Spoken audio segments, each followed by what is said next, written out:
नमस्कार, नमो नमः। जय श्री राम, जय परशुराम। आज भगवत कृपा से, भगवान की कृपा से आज इस कार्यक्रम में, इस चाणक्य विकास मोर्चा, यह जो एक संघ है, संगठन है, इस परिवार की तरफ से यह जो कार्यक्रम संचालित किए जाते हैं, इसमें आज हमें अवसर मिला है। मैं आप सबका आभारी हूँ। आज हम सब धर्म की परिभाषा तथा सामाजिकी व्यवस्था कैसी हमारे ऋषियों ने, हमारे महापुरुषों ने, हमारे पूर्वजों ने हमें दी थी, जिसका हमें जीवन में लाभ क्या है, उन सब चीज़ों के बारे में हम जानेंगे, समझेंगे। इस कार्यक्रम को इस परिवार के रूप में एकत्रित करने के लिए, संघ रूप में एक करने के लिए एक नेतृत्व करते हुए इसका श्रीमान व्रजेश मिश्र उदरवार जी, जो 2014 से ही अपने साथियों सहित इस प्रकार ब्राह्मणों के कल्याण के लिए, ब्राह्मणों की उन्नति के लिए जो उन्होंने प्रयत्न किए हैं, उन्होंने जो श्रम किया है, इसके लिए वो बहुत बहुत धन्यवाद के पात्र हैं और हम सब उसके अंश हैं। इसलिए मैं भी उनका बहुत आभार व्यक्त करता हूँ, आभारी हूँ। जो भी यथाशक्ति मुझसे बन पड़ेगा, अपने ज्ञान अनुसार, अपने बुद्धि अनुसार, मैं आप सबके समक्ष कुछ विषय ऐसे उपस्थापित करूँगा। यदि कहीं मध्य में किसी भी प्रकार से त्रुटि होती है तो उसके लिए मैं क्षमा भी चाहूँगा पूर्व ही। आप उसको हमें सूचित करें, हम और भी उसके विषय में जानकारी प्राप्त करने की कोशिश करेंगे, उसका प्रयत्न करेंगे। तो धर्म के रूप में धर्म क्या है?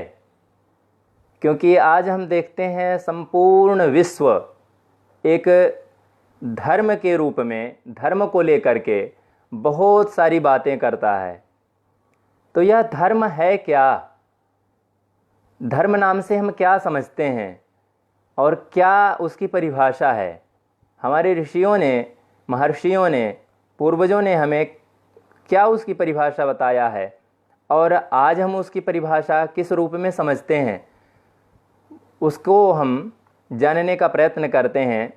तो सर्वप्रथम मैं कुछ ऐसे उदाहरण दूंगा, शास्त्रोक्त जो हैं, शास्त्रों में ही मैं उनका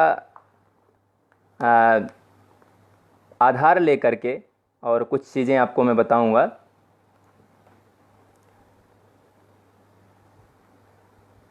अपने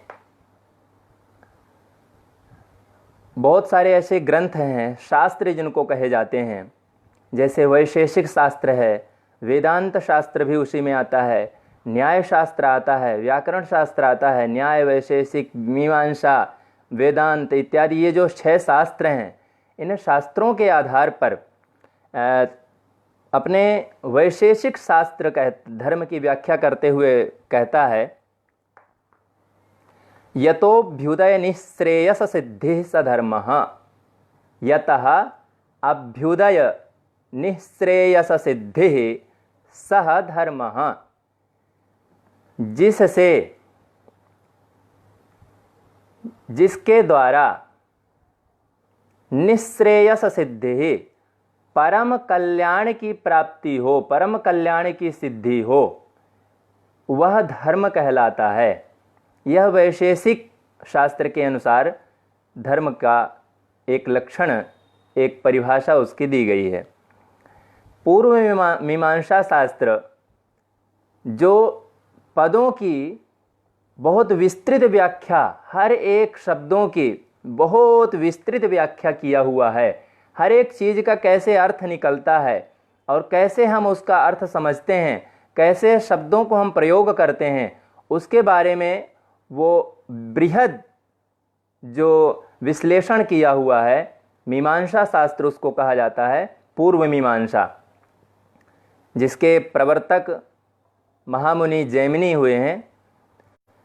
तो ऐसा मीमांसा शास्त्र कहता है, वेदेन प्रयोजनम उद्दिश्य विधीयमानोऽर्थो धर्मः। वेदेन प्रयोजनम उद्दिश्य, वेद के द्वारा, वेद में निहित जो प्रयोजन को,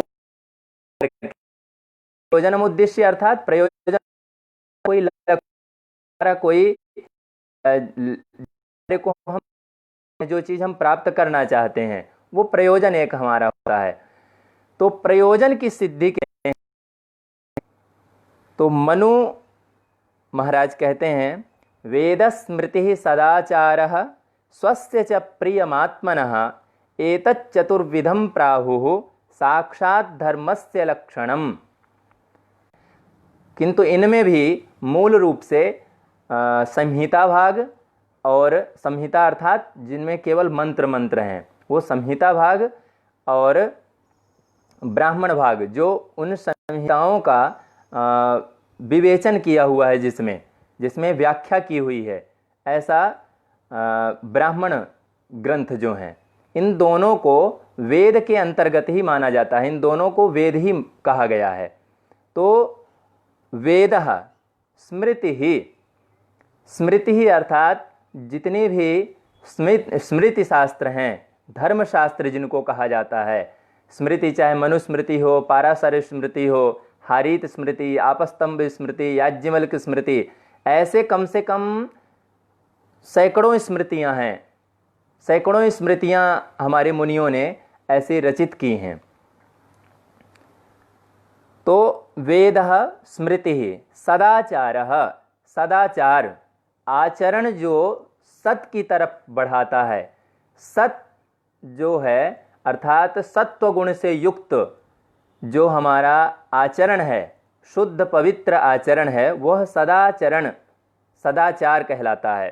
तो वेद स्मृति सदाचारः स्वस्य च प्रियमात्मनः, और अपने आत्मा का जो कल्याण करने वाला है, अर्थात जिससे हमारी आत्मा परम संतुष्ट, परम शांति को प्राप्त होती है, इस प्रकार एतत् चतुर्विधम प्राहुः साक्षात धर्मस्य लक्षणम, ये चार प्रकार से साक्षात धर्म के लक्षण कहे गए हैं, बताए गए हैं। अब वेदों का जो ज्ञान विभाग है, जो ज्ञान कांड है, जिसको हम उपनिषद कहते हैं, उसी को वेदांत शब्द से भी जाना जाता है। तो वेदांत को अथवा उपनिषदों के द्वारा धर्म के विषय में क्या कहा गया है? अंतःकरण शुद्धि साधकम कर्म धर्मः। अंतःकरण शुद्धि अर्थात हमारे जो मन को, हमारी बुद्धि को, हमारे चित्त को, ये हमारे अंतःकरण कहे गए हैं।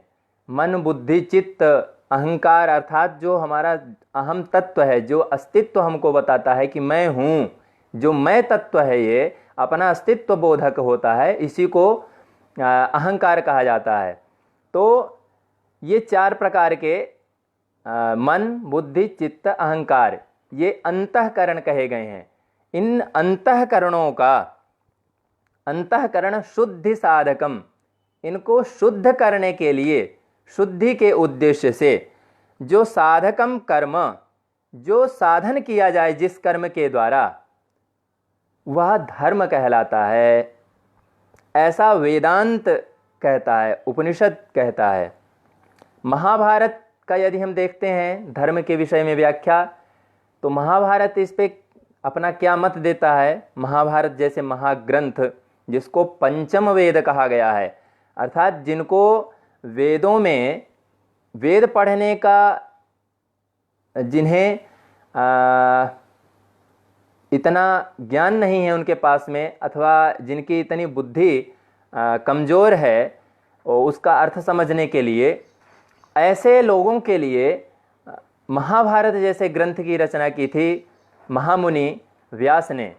तो महाभारत को पंचम वेद के रूप में उन्होंने स्थापित किया है कि जो वेद न पढ़ पाएँ वो महाभारत अवश्य पढ़ें, क्योंकि महाभारत में सभी वेदों का ज्ञान एक तरीके से निचोड़ उसमें इकट्ठा किया गया है।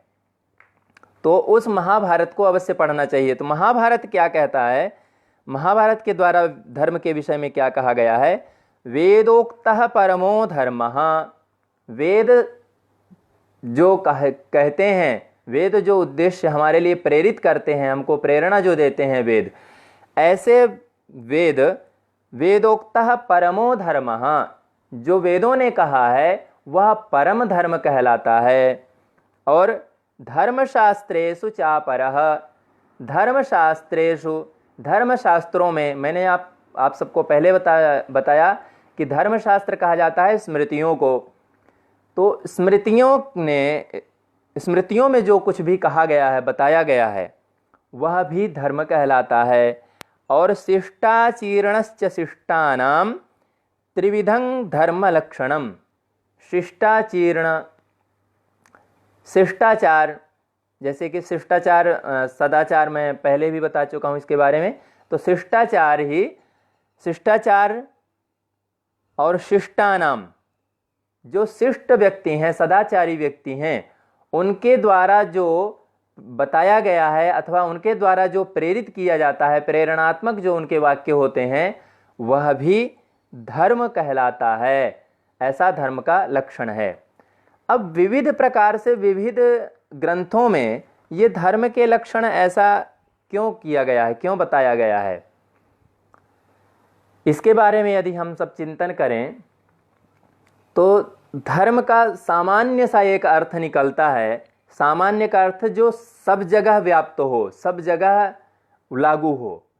ऐसा यदि अर्थ एक हम छोटा सा कोई अर्थ समझना चाहें तो हम क्या समझ सकते हैं, जो किसी भी जीव का जिस कार्य से अहित ना हो, इस विश्व में, धरती पर अथवा इस विश्व में किसी भी जीव का, किसी भी प्राणी का बिना हित किए, प्रकृति का, जो प्रकृति ने हमको दिया है, ये प्रकृति रूप में जो हमारे सामने विद्यमान है पांचों तत्व, चाहे वह आकाश रूप में हो, चाहे वायु रूप में हो, चाहे वह जल रूप में हो, अग्नि तत्व के रूप में हो, पांचों जो महाभूत हैं ये प्रकृति के ही एक स्वरूप हैं। ये इनको भी बिना हानि पहुंचाए, इनको भी बिना नष्ट किए जो हम कर्तव्य कर्म करते हैं, करने योग्य कर्म जो हमारे लिए है, वही धर्म कहलाता है। अर्थात करने योग्य जो कार्य है, जो हमारे लिए भी हितकारी हो, सभी जीवों के लिए हितकारी हो, प्रकृति के लिए हितकारी हो, वह धर्म कहलाता है। यह सीधे सीधे इसकी छोटी सी व्याख्या हम कह सकते हैं अपने शब्दों में। इस प्रकार धर्म की परिभाषा हम शास्त्रोक्त देखें। अब सामान्य रूप में इसको हम देखते हैं यदि, कि सामान्य इसका क्या अर्थ होता है, धर्म कैसे इसको लागू करते हैं विविध जगहों में, कि यह धर्म है, ये धर्म है, ये धर्म है, ऐसा धर्म है, वैसा धर्म है। तो विविध धर्म एक व्यापक अर्थ लिए हुए है, व्यापक बहुत विस्तृत अर्थ लिए हुए है। केवल एक जगह के लिए इसका अर्थ नहीं है कि केवल एक कार्य के लिए केवल इसकी व्याख्या हो।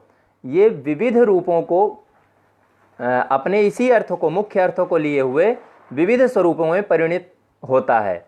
जैसे कि एक जो पिता है, पिता है तो उसका पितृधर्म क्या है?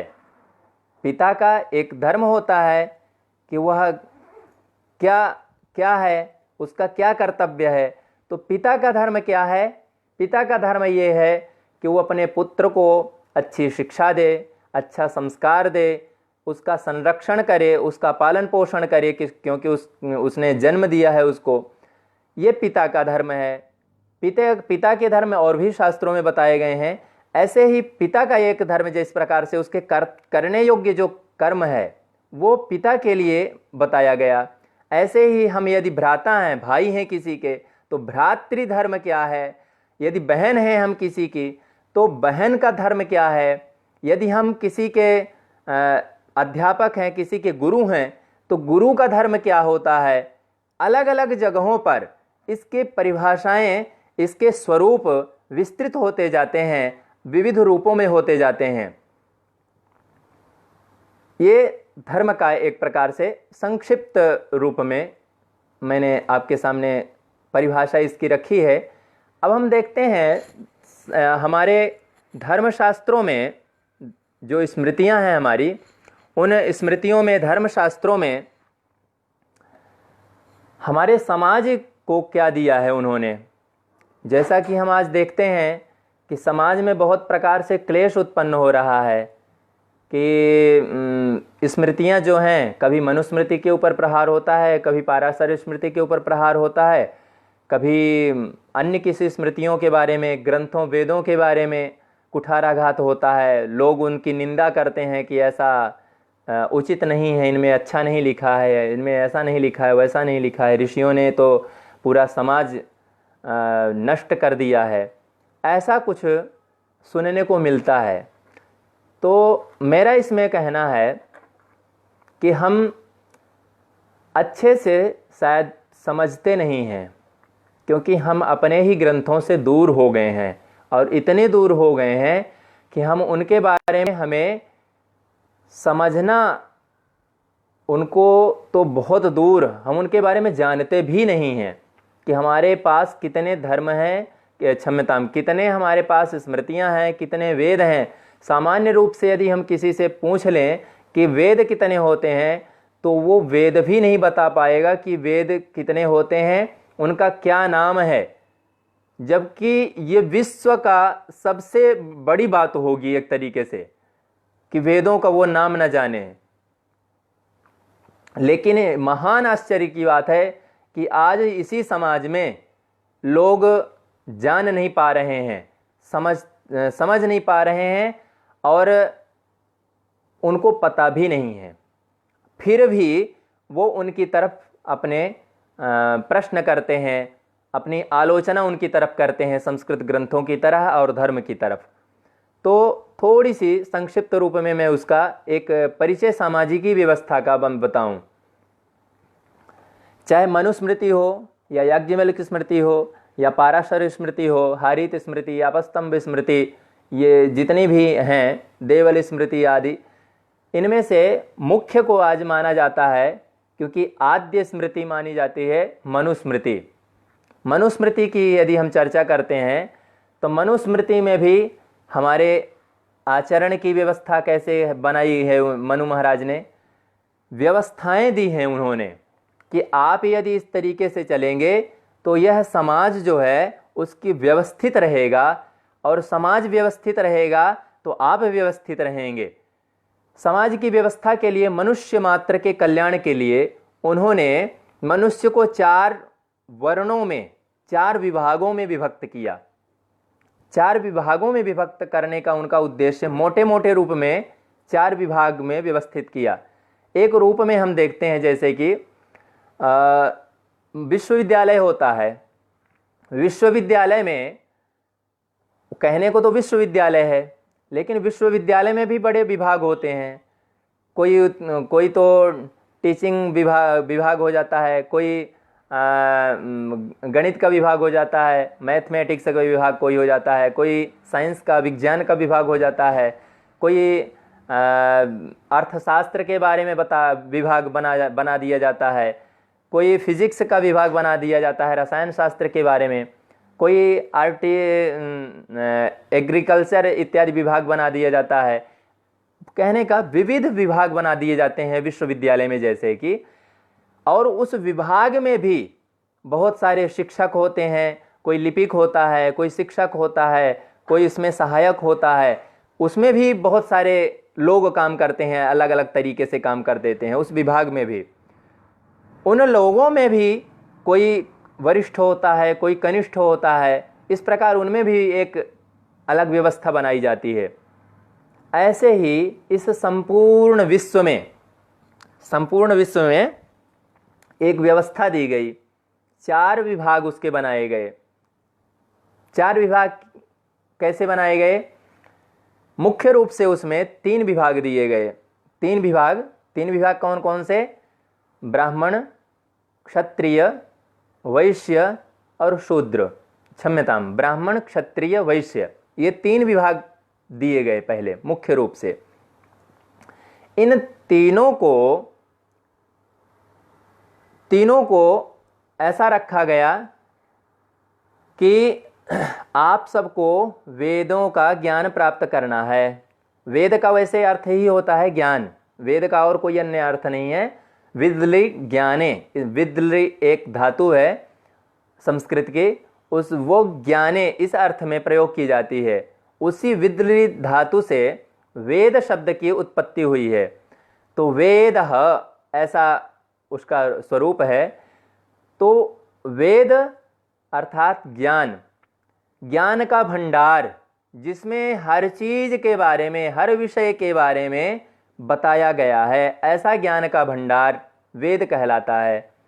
और वह ज्ञान का भंडार पहले एक ही रूप में था, आप सब जानते होंगे, ऋग्वेद के रूप में था। लेकिन उसमें भी 3 विभाग किए गए। 3 विभाग, उसमें जो सामग्री थी उस सामग्री को विभाजन करते हुए 3 विभाग में कर दिया गया सामग्री के अनुसार। तो वह सामग्री कहलाई, एक भाग कहलाया ऋग्वेद, दूसरा भाग कहलाया यजुर्वेद, तीसरा भाग कहलाया सामवेद।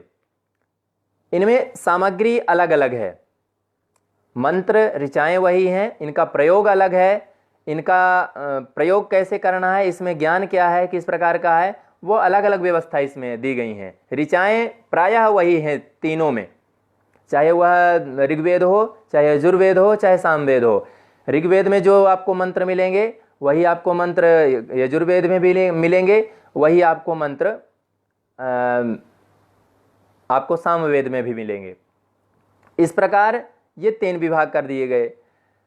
इनमें पहला विभाग जो ऋग्वेद का हुआ, ऋग्वेद का विभाग क्या करता है, इसमें देवताओं की स्तुतियों के बारे में बताया गया है, देवताओं के स्वरूप के बारे में बताया गया है, देवताओं को कैसे बुलाना है, कैसे उनको स्थापित करना है इत्यादि के बारे में, उनके ज्ञान से संबंधित जो विभाग है, ज्ञान का भंडार, एक तरीके से विषय को जानने का जो विभाग है वो ऋग्वेद है।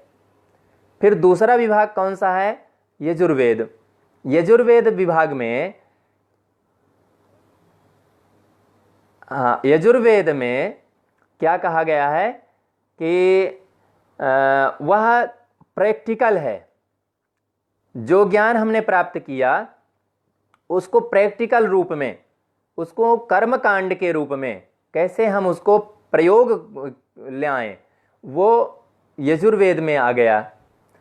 और उस प्रयोग को भी कैसे हम उसमें मधुरता हम डालें, कैसे हम उसको आनंदित बनाएं, जो सबको आनंद देने वाला हो, ऐसा हम कैसे बनाएं।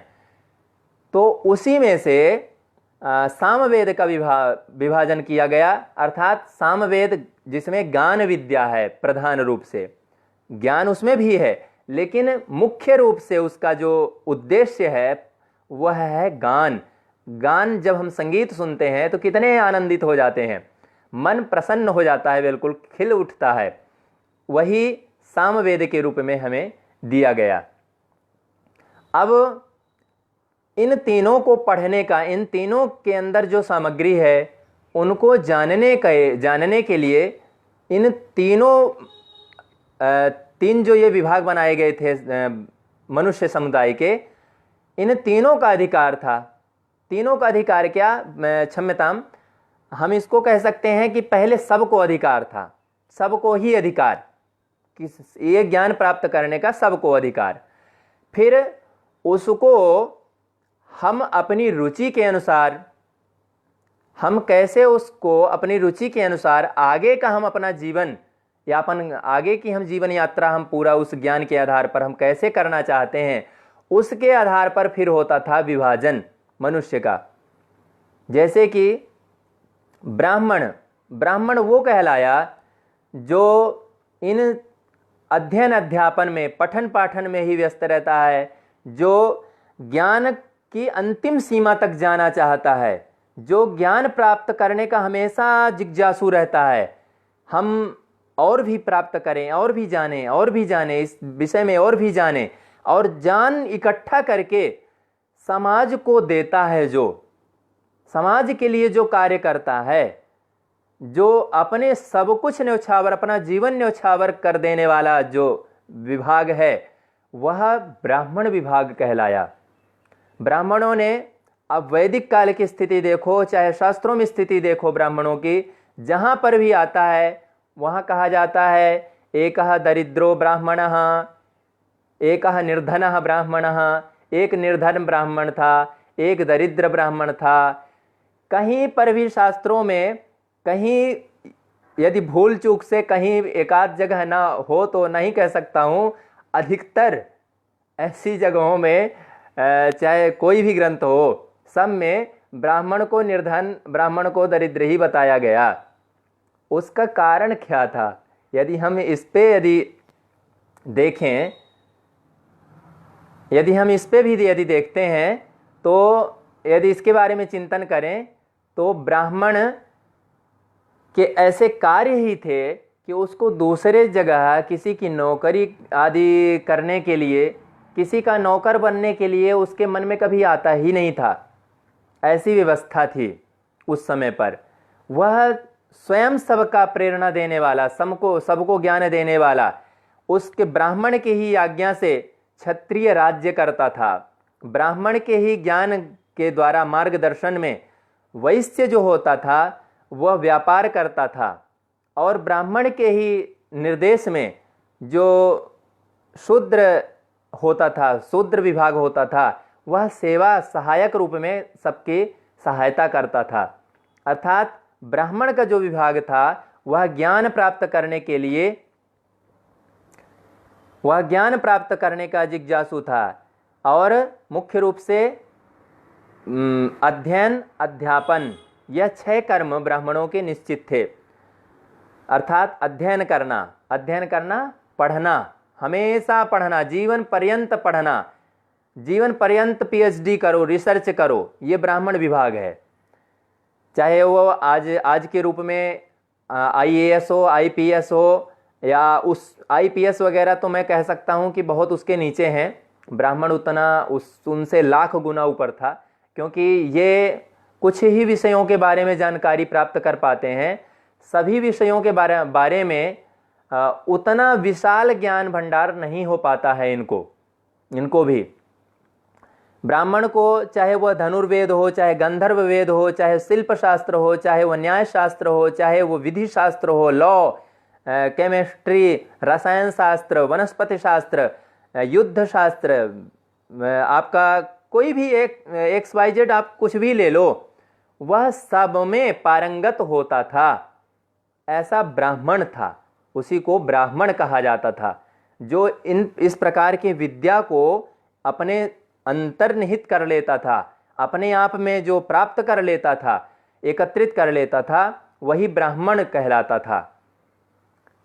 अध्ययन अध्यापन, फिर इसके बाद में अध्ययन करने के बाद, अध्ययन करते हुए वो हमेशा शिक्षा व्यवस्था, जितनी भी शिक्षा व्यवस्था है समाज की, समाज को शिक्षित करने का पूर्ण दायित्व ब्राह्मण का था। ब्राह्मण ही जो इतना विशाल ज्ञान भंडार जो अपने पास एकत्रित करके रखता था, वही ब्राह्मण शिक्षा व्यवस्था प्रदान करता था। शिक्षा व्यवस्था की पूरा व्यवस्था ब्राह्मणों के हाथ में। फिर अध्ययन अध्यापन, फिर आप आगे बढ़ें तो इसमें जिसकी रुचि रहती थी, अध्ययन अध्यापन और दान प्रतिग्रह, दान देना, दान लेना, दूसरे को दान लेना भी, अर्थात उसकी जीविका तो चलाना पड़ेगा हमें, किसी न किसी माध्यम से तो अपनी आजीविका चलाना होगा। यह जीवन है तो कुछ न कुछ हमें भोजन भी चाहिए, वस्त्र भी चाहिए, कुछ न कुछ धन भी चाहिए जीवन यापन करने के लिए। तो उसके लिए समाज के लिए जब वो कार्य करता था तो समाज उसको देता था, उसी को वही देने को जो अर्पण किया जाता है, हम श्रेष्ठ व्यक्ति को जो कुछ अर्पण करते हैं उसी को हम दान कहते हैं, देने को ही दान कहा जाता है। दान और फिर प्रतिग्रह, प्रतिग्रह अर्थात दान लेना और दान देना। फिर यज्ञ याजन, यज्ञ करना, यज्ञों वै श्रेष्ठतमं कर्म, यज्ञ जो कहा गया है कि यज्ञ महान श्रेष्ठ कर्म है, इस विश्व का सबसे बड़ा यदि कोई कर्म है तो यज्ञ है। तो यज्ञ करना और यज्ञ कराना, यहाँ पर भी आज समाज में रूढ़िवादिता आ गई है, क्षमा करेंगे। रूढ़िवादिता वो होती है जिसमें हम किसी एक शब्द का केवल एक अर्थ ले लेते हैं और या वह शब्द किसी अन्य अर्थ में हम प्रयोग करने लगते हैं, वह रूढ़िवादिता हो जाती है। तो यज्ञ जो शब्द है वो ये शब्द यज्ञ धातु यजन करने अर्थ में है, अर्थात यजन करना। यजन करना अर्थात यत्न करना, प्रयत्न करना, किसी भी कार्य को विधि पूर्वक संपादित करना, उसी को यज्ञ कहा जाता है, यजन कहलाता है। क्रमानुसार, विधि अनुसार किसी कार्य को करने को ही यज्ञ कहा जाता है। चाहे वह हम आहुति करते हों, चाहे वह हम किसी पढ़ाते हों, चाहे हम पढ़ते हों, चाहे हम वह कोई भी कार्य, किसी भी क्रिया को हम यदि सम्यक रूप से संपादित करते हैं, अच्छे भली प्रकार से करते हैं, उसी को यज्ञ कहा जाता है। मैं आपको बता चुका हूं कि संस्कृत के शब्द संस्कृत के मूल धातुओं से ही बने होते हैं, रूट्स जिनको हम आज के इंग्लिश शब्द में आज कहते हैं, अर्थात मूल। अब इंग्लिश के शब्दों में हम सब सही तरीके से नहीं बता सकते हैं, लेकिन जो जिससे लोग समझते हैं वो कुछ शब्द मैं प्रयोग करता हूं। रूट्स का अर्थ वैसे मूल होता है, लेकिन मूल का अर्थ केवल जड़ होती है, जड़ किसी चीज का। इसलिए हम संस्कृत के धातुओं को हम मूल से उतना सटीक नहीं मानते हैं। धातु वो होती हैं जिसके कारण संपूर्ण विश्व तैयार होता है, जिस चीज से ही वह धातु कहलाती है वह चीज। तो धातु से शब्द बनते हैं, तो शब्द यज धातु से यजन अर्थ में यज्ञ बना है। तो ब्राह्मण का कार्य है यज्ञ करना और यज्ञ करवाना, अर्थात स्वयं यत्न करना और स्वयं दूसरे से यत्न करवाना किसी कार्य की सिद्धि के लिए।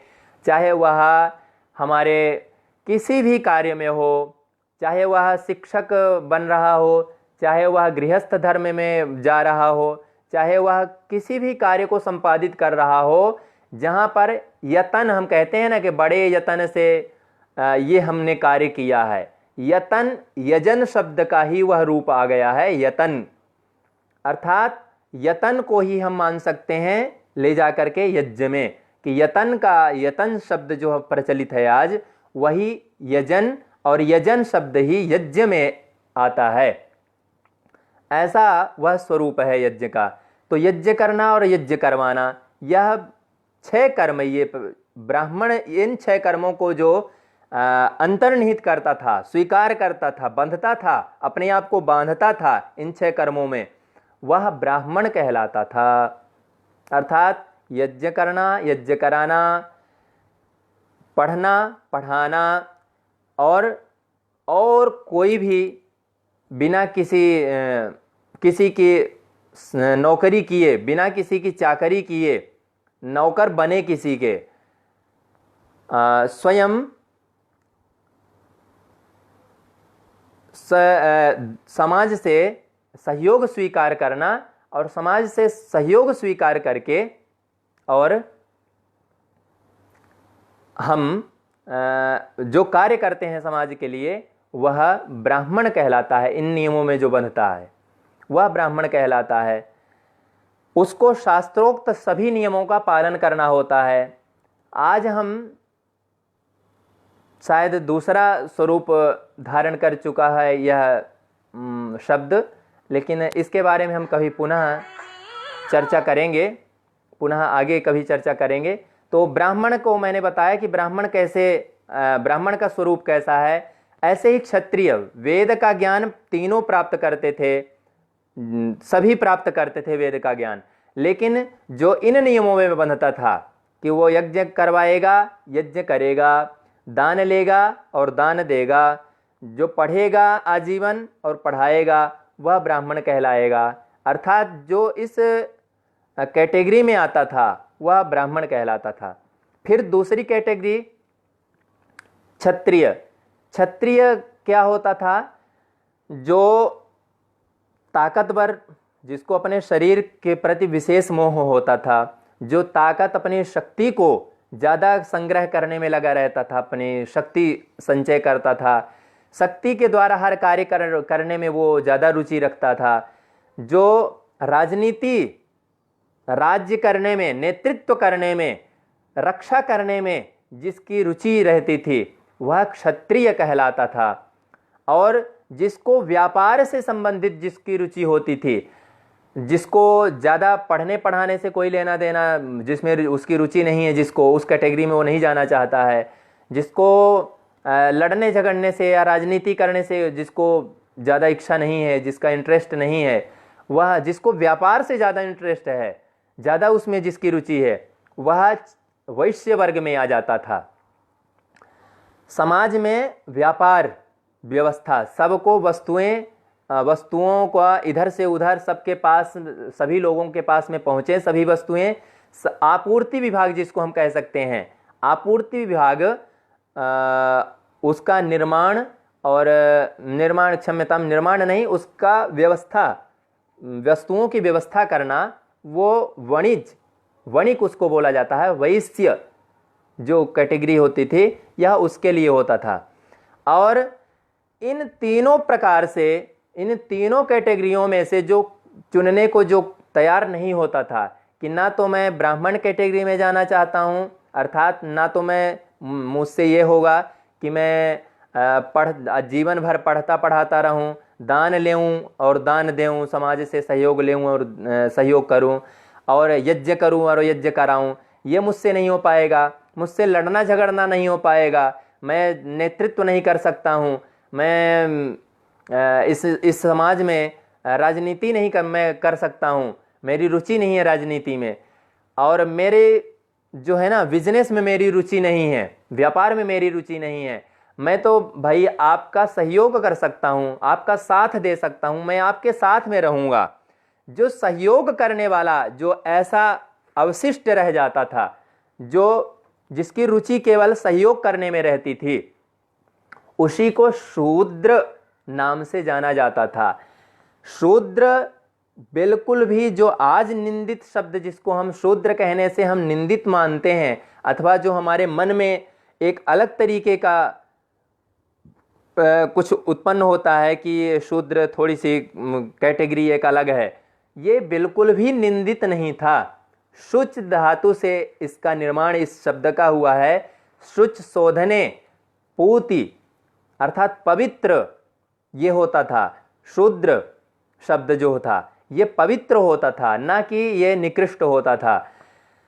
यह हर किसी की जो सहायता करता था। आज भी असिस्टेंट होते हैं कि नहीं होते हैं?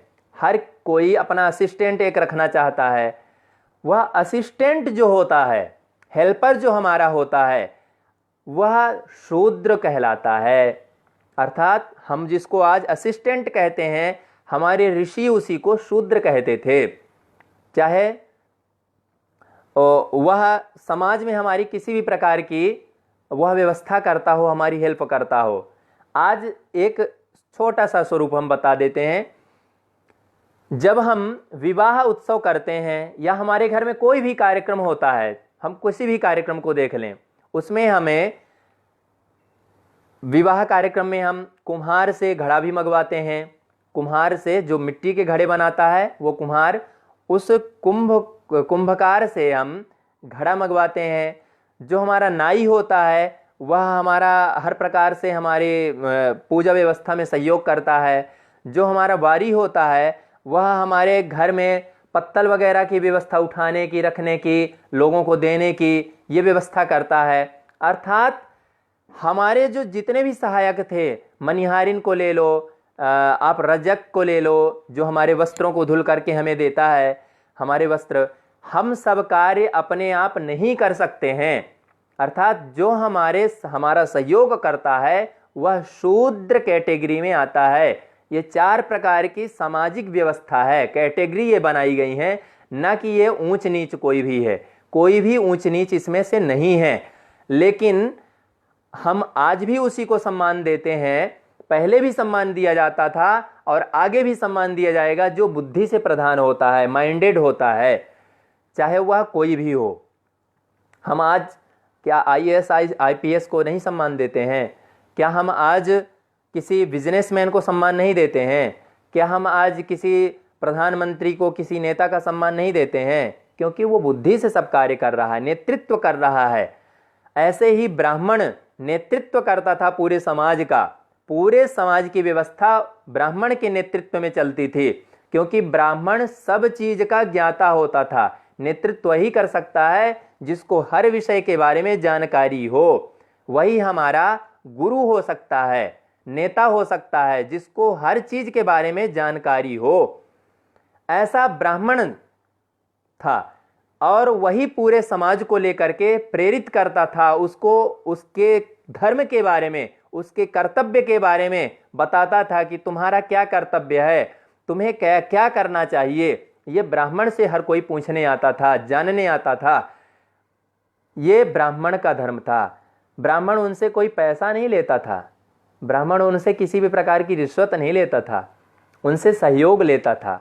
सहयोग अपने से मांग करके, कभी तो मांग करके ले लेता था, वो भी कितना सहयोग लेता था मांग करके कि भिक्षाम देहि भवति भिक्षाम देहि, सबके घर के आगे जा करके सबसे भिक्षा मांग करके सहयोग लेता था। मतलब अपने आप को इतना छोटा बना करके कि मैं छोटा बन करके, मुझे छोटे थोड़ी से में काम चल जाएगा मेरा, क्योंकि मुझे केवल पेट भरना है। वस्त्र वगैरह जो आपको देना हो वो आप दे दो, जो आपको खाना पीना देना हो वो आप दे दो, मैं आपके लिए समर्पित हूँ। पूरे समाज को समर्पित था ब्राह्मण। ऐसा ब्राह्मण का गौरव और ऐसा ब्राह्मण का इतिहास रहा है आज तक का। लेकिन आज कुछ लोग, चाहे राजनीति से वो ले लो, चाहे वो किसी भी प्रकार से ले लो, वह निंदित करते हैं और लांछन लगाते हैं, दोष देते हैं कि इस प्रकार से ब्राह्मणों ने हमको लूटा है, इस प्रकार से हमको ब्राह्मणों ने हमारा शोषण किया है। जबकि ब्राह्मण कभी नहीं शोषण किए हैं। और ब्राह्मण उन्हीं को कहा जाता था जो सर्वश्रेष्ठ होते थे, जिनके पास सब कुछ होता था। ऐसा ब्राह्मण समाज था। और इस प्रकार से सामाजिक व्यवस्था थी। सामाजिक व्यवस्था में और भी बहुत सारी बातें हैं, मैं सभी बातें नहीं बता सकता हूँ अभी। गृहस्थ धर्म होता था, 4 प्रकार के ऐसे ही विभाग किए गए थे। इस जीवन के भी विभाग किए गए थे। ब्रह्मचर्य, गृहस्थ, वानप्रस्थ और संन्यास, 4 प्रकार के यह जीवन का भी हमारे विभाजन किया गया था। उत्कृष्ट जीवन हमारा हो इसके लिए 4 प्रकार के जीवन का, 4 प्रकार के वर्ण का, इस प्रकार ये विभाजन था। और ऐसे ही सबके अलग अलग काम बटे थे, किसको क्या काम करना है। और इसके बारे में मैं आपको बताना चाहूँगा। और हमारा जो विषय था धर्म की परिभाषा, सामाजिक व्यवस्था और ब्राह्मणों को योगदान, ब्राह्मणों उसके लाभ, ये जो व्यवस्थाएं थी उसके लाभ, मैंने लाभ को थोड़ी सी मैं इस विषय में बोल करके और कुछ ही समय के बाद मैं वाणी को विराम करूंगा। लाभ इन सब चीज़ों के क्या हैं? हम धर्म को जिस रूप में आज केवल पूजा पाठ के रूप में देखते हैं, मैं मुख्य रूप से, मेरे ब्राह्मण भाई हैं सब, मैं भी एक ब्राह्मण के नाते मैं आप सबसे करबद्ध निवेदन करूंगा कि मध्यकाल जो हमारा भारत रहा है, भारत का मध्यकाल रहा है अथवा विश्व का मध्यकाल जो हमारा रहा है, मध्यवर्ती काल, वह बहुत उथल पुथल से रहा है, मुख्य रूप से हमारे भारत का, क्योंकि भारत बहुत सारे आक्रांताओं से पीड़ित रहा। बहुत सारे आक्रांता विदेशी यहाँ पर आकर के आक्रमण किए, हमारी व्यवस्थाओं को उन्होंने नष्ट किया। हमारे, क्योंकि सरल व्यक्ति हर कोई क्षमा, ब्राह्मण का तो क्षम्यता, हमारे संस्कृति का, भारतीय संस्कृति का मूल है दया, धर्म का मूल है, ऐसा गोस्वामी जी ने अपने लिखा हुआ है कि दया जो है वह धर्म का मूल है। तो हमारे अंदर दया होती है, करुणा होती है, यह हमारी भारतीय संस्कृति है।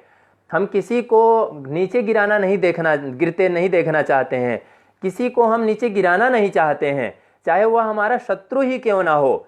हमारे धर्म में ऐसे ऐसे लोग रहे जिनको अजात शत्रु कहा गया है, अर्थात जिनका जीवन में कोई शत्रु रहा ही नहीं, उन्होंने किसी को अपना शत्रु माना ही नहीं। ऐसा यदि ऐसा जो हमारा सनातन धर्म है, इसमें बहुत विदेशी आक्रांताओं के द्वारा हम पीड़ित हुए हैं, हमारी व्यवस्थाओं को उन्होंने तोड़ मरोड़ करके और बिल्कुल भ्रष्ट कर दिया। उसके कारण हम लोग भी अपने मूल चीज से थोड़ी हट गए हैं, हट गए थे। अब हम पुनः अच्छे स्वरूप को प्राप्त करेंगे, मुझे ऐसी आशा है। आज जो हमारे ब्राह्मणों की व्यवस्था बनी हुई है, मैं चाहूँगा कि आज आप भी ब्राह्मण को, जैसे हमारे ऋषियों ने ब्राह्मण उनको कहा है, ब्राह्मणेन निष्कारणो षडंगो वेदो ध्येयो ज्ञेयश्च, ये महर्षि पतंजलि ने, जो महाभाष्यकार हैं, उन्होंने कहा है कि ब्राह्मण वो है जो षडंग, छहों शास्त्रों के सहित वेदों का विधिवत अध्ययन करे।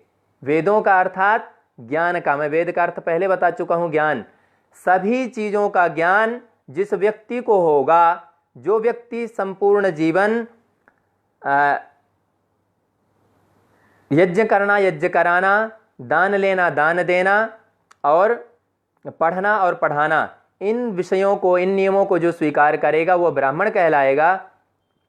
तो इन ब्राह्मणों का मुझे आशा है कि आप सब अधिक से अधिक ज्ञान प्राप्त करेंगे, हर विषय के बारे में ज्ञान प्राप्त करेंगे, और आज जिसको सर्वश्रेष्ठ जो पद माने जाते हैं उन पदों को आप प्राप्त करेंगे, और फिर से आप ब्राह्मणत्व को दिखाएंगे समाज को कि ये ब्राह्मण होता है। ब्राह्मण अर्थात सत्व गुण से युक्त, जिसके अंदर सात्विक विचार का भंडार हो, वह सात्विक विचारों से कूट कर सात्विक विचार उसके अंदर भरे हुए हों, जो बुद्धि प्रधान होता है, नेतृत्व करने वाला होता है संपूर्ण विश्व का, समाज का। आज उसको चाहे हम IAS, IPS, वैज्ञानिक, नेता, क्षम्यता, नेताओं को मैं इसमें नहीं लूँगा, क्योंकि नेताओं का क्षत्रिय में हो जाता है, नेतृत्व करने का एक राजनीति आ जाती है।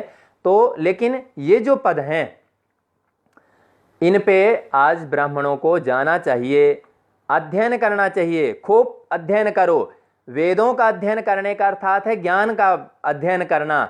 आपको अपने ऋषियों का भी ज्ञान अध्ययन करना है, प्राप्त करना है। आपको संस्कृत निश्चित रूप से आप पढ़ना है आपको, क्योंकि संस्कृत ही हमारे भारतीय ज्ञान का, भारतीय संस्कृति का और संपूर्ण ज्ञान का मूल आधार है। मूल जिसको हम नींव कहते हैं, उन सिद्धांतों का मूल आधार है। तो संस्कृत भाषा आपको अवश्य आनी चाहिए। भाषा नहीं आएगी तो आप संस्कृत ग्रंथों को नहीं पढ़ पाएंगे, संस्कृत ग्रंथों को नहीं पढ़ पाएंगे तो संस्कृत ग्रंथों में क्या लिखा है, समाज में आज उसकी क्या व्यवस्था है, क्या क्या उसके स्वरूप हैं, वो आप कदापि नहीं समझ पाएंगे। इसलिए आप संस्कृत भाषी हों। संस्कृत भारती एक संगठन है, बहुत विश्वव्यापी संगठन है। वह 10-10, 15-15 दिनों में 15 दिन के कैंप लगा करके, 10 दिन के कैंप लगा करके संस्कृत भाषा में संभाषण सिखाती है। आप सबको उसके कैंप अवश्य करने चाहिए। आप ब्राह्मणों को मैं ऐसा कहना चाहता हूं कि ब्राह्मणों को संस्कृत भाषी होना अनिवार्य है। आप किसी भी अन्य जो पंथ हैं, धर्म नहीं है, पंथ हैं, जो अन्य पंथ वालों को, चाहे वो मुस्लिम पंथ हो, चाहे वह क्रिश्चियन पंथ हो, चाहे वह सिख पंथ हो, इन लोगों ने भी अपने पंथ को अच्छे से सुदृढ़ करने के लिए, अपने ज्ञान भंडार को अच्छे से प्राप्त करने के लिए अपनी एक विशिष्ट भाषा चुनी हुई है। आप मुस्लिमों को देखो, उर्दू भाषा उनको आती है क्योंकि उनका कुरान उर्दू में है। क्रिश्चियन को ले लो, उनको इंग्लिश, उनको लैटिन अवश्य आती है क्योंकि उनका जो बाइबिल है वह इंग्लिश में है, लैटिन भाषा में है। और जो सिख हैं, सिखों की जो भाषा है गुरुवाणी शायद उसको बोलते हैं, वह पंजाबी भाषा जिसको हम आज कह सकते हैं, उनकी विशिष्ट है। वो लिखते भी हैं उसी में, बोलते भी हैं उसी में, और पढ़ते भी हैं वही। ऐसे ही मुस्लिम बोलते भी हैं वही आपस में, उर्दू में बोलते भी हैं, उर्दू में लिखते भी हैं, उर्दू में पढ़ते भी हैं। ऐसे ही क्रिश्चियन भी होते हैं, ऐसे ही यहूदी होते हैं, या ऐसे ही पारसी होते हैं। जितने भी पंथ हैं सब अपनी अपनी एक विशिष्ट भाषा लिए हुए हैं। मैं ब्राह्मण भाइयों से अनुरोध करूंगा कि आपकी और संपूर्ण भारत देश की, हमारे संपूर्ण विश्व की संस्कृत भाषा विशिष्ट भाषा है। संस्कृत भाषा दिव्य भाषा है, अनादि भाषा है। संस्कृत भाषा को आप अनिवार्य रूप से पढ़ें, अनिवार्य रूप से पढ़ें भी, अनिवार्य रूप से आप बोलना जानें, अनिवार्य रूप से आप उसे लिखना जानें और प्रयोग करें। चाहे वह आपका कार्यालय हो, चाहे वह आपका मंदिर हो, चाहे वह आपका दफ्तर हो, चाहे कोई भी जगह हो, आपको संस्कृत का प्रयोग अवश्य करना चाहिए। संस्कृत का यदि आप प्रयोग करेंगे तो एक आपके हस्तगत एक बहुत सुदृढ़ भाषा होगी। आपका एक कोड भी होगा, ऐसा हम कह सकते हैं कि आपके लिए कोड है, विशेष भाषा है, क्योंकि सभी पंथ वाले अपनी अपनी एक विशेष रूप से कोड भाषा आप प्रयोग करते हैं। वो यदि उर्दू में बोलने लग जाएं, आप उर्दू में नहीं समझ पाएंगे। वो यदि पंजाबी में बोलने लग जाएं तो आप पंजाबी नहीं समझ पाएंगे। यदि वो लैटिन भाषा में बातचीत करने लग जाएं, आप वो नहीं समझ पाएंगे। आप उनकी भाषा यदि नहीं पढ़ सकते हैं तो आप कम से कम अपने लिए भी एक कोड भाषा जरूर रखें। वह है संस्कृत भाषा, जो कोड रूप में आपके परस्पर आपके व्यवहार के लिए कार्य में आ सकती है। और साथ ही साथ जो हमारे ग्रंथों में जो चीज़ लिखी हुई हैं, जो चीज़ आज नष्ट होने जा रही हैं, जो हमारे ग्रंथ, इतने ऋषियों ने हमारे हजारों वर्षों की तपस्या, सैकड़ों वर्षों की तपस्या, गहन चिंतन, गहन रिसर्च करके जो लिखा है जिन ग्रंथों को, उन ग्रंथों में बहुत बड़ा ज्ञान छिपा हुआ है। उन चीज़ों को हम जब तक पढ़ेंगे नहीं, उनके बारे में हम जानेंगे नहीं, तो शायद हम ब्राह्मण कहलाने के अधिकारी नहीं हो पाएंगे। इसलिए मुझे आशा है कि आप सब संस्कृत भाषी निश्चित होंगे, संस्कृत भाषा में बातचीत करना आपको निश्चित आएगा, मुझे ऐसी आशा है। और आप भी सीखेंगे, अपने बच्चों को, अपने सभी परिवार को सिखाएंगे। संस्कृत भाषा में बातचीत करना है, संस्कृत भाषा में आपको पढ़ना आना चाहिए, संस्कृत भाषा में आपको लिखना आना चाहिए। लेकिन मैं यहाँ पे आपको एक ध्यान आकर्षित करना चाहूँगा आपका, केवल संस्कृत तक आपको नहीं रहना है कि केवल आप वेद पाठी हो जाओ, बस इतना पर्याप्त है। नहीं, आपको संस्कृत भाषा में आना चाहिए, लेकिन आज की जो भाषा चल रही है, आपको इंग्लिश अनिवार्य रूप से आना चाहिए। आपको जो इंग्लिश अनिवार्य रूप से आना चाहिए। आप विभिन्न पदों में जाएं, चाहे वह इंजीनियर का पद हो, चाहे वह आईएएस का हो, चाहे आईपीएस का हो, चाहे वह एसआई का हो, चाहे वह किसी भी उच्च पद हो, कोई भी उच्च पद हो, आप उस उच्च पद को पहुंचो। न्यायाधीश का पद हो, न्यायाधीश के पद पे पहुंचो, जज का जो होता है वकील बनो, जज बनो, आप सब चीज बढ़िया बनो, क्योंकि लेकिन साथ ही साथ आपको संस्कृत भाषा जरूर आनी चाहिए। मैं यह कह करके, और इस लाभ मैं नहीं बता पाया, मैं इसके लिए क्षमा चाहूँगा। जो हमारी व्यवस्था थी, जो हमारे ऋषियों ने, चाहे वो सूर्यार्घ देना हो, चाहे वह जप करना हो, जप करना कि ध्यान करना, कुछ भी हमारे कार्य होते हैं जिनको हम पूजा के रूप में आज कहते हैं कि पूजा कर लो, यज्ञ कर लो, या कि धर्म कर लो, ये जितने भी कहा जाता है, जो ये इसका रीज़न क्या है, इसका वैज्ञानिक कारण क्या है, वह मैं आपको नहीं बता पाया हूँ। मैं कभी पुनः ऐसा अवसर मिलेगा, ऐसा आप सब अवसर प्रदान करेंगे तो अवश्य ही मैं पुनः इसके बारे में चर्चा करूँगा। और पुनः मैं इस परिवार को संघे शक्ति ही कलौ युगे, इस विषय को मैं पुनः एक बार आपके सामने उपस्थित कर रहा हूँ। संगठन में ही शक्ति है, एक दूसरे का सहयोग करना है, आप सीख लो। हमारे ही भाई हैं, सभी हमारे ही भाई हैं, चाहे वह कोई भी भारतीय हो, सभी हमारे ही हैं, लेकिन सबको सहयोग करना है। यदि आप ब्राह्मणों को पहला नंबर हमारा घर होता है, यदि हम घर की व्यवस्था बना लेते हैं तभी हम अच्छे कहलाते हैं। इसलिए हमारा जो घर है, हमारा जो परिवार है, ब्राह्मण परिवार है, उसको हम पहले संगठित करें, हम एक दूसरे को सहयोग करें, हम एक दूसरे की समस्याओं में खड़े हों, हम एक दूसरों की समस्याओं को सुलझाने का प्रयत्न करें। कोई भी हमारा भाई हो, हम उसके दुख में हम खड़े होंगे तो हमारा संघ मजबूत होगा, संगठन मजबूत होगा।